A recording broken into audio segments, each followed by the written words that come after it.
Chairman Pakistan cricket board Ehsan Mani کا کہنا ہے کہ وہ ICC میں کسی عہدے کی جانب نہیں دیکھ رہے ہیں۔ تفصیلات کے مطابق چیئرمین PCB احسان مانی نے ویڈیو لنک پر میڈیا سے گفتگو کرتے ہوئے کہا کہ ICC کے کچھ اراکین نے مجھے صدارت سنبھالنے کے لیے کہا تھا، لیکن میرا یہ ایجنڈا نہیں ہے۔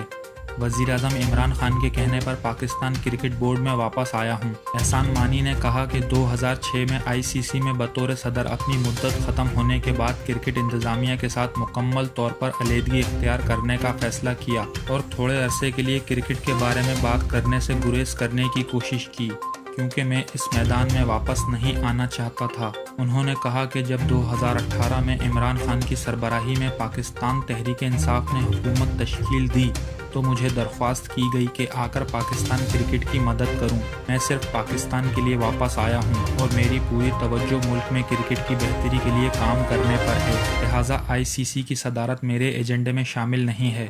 چیئرمین PCB نے کہا کہ وزیراعظم عمران خان سے ملاقات میں ڈومیسٹک کرکٹ اسٹرکچر میں حائل رکاوٹوں کے حوالے سے تفصیلی بات چیت ہوئی ہے اور وزیراعظم کو ڈومیسٹک کرکٹ کو مستحکم کرنے کے حوالے سے آگاہ کیا گیا ہے۔ احسان مانی کا کہنا تھا کہ قومی ٹیم کا انگلینڈ کا دورہ کورونا کے حالات کے پیش نظر ایک بڑا چیلنج ہے، لیکن اس سے ٹیم کو بین الاقوامی کرکٹ ملے گی۔ ہم انگلینڈ کرکٹ بورڈ کی مدد بھی کرنا چاہتے ہیں۔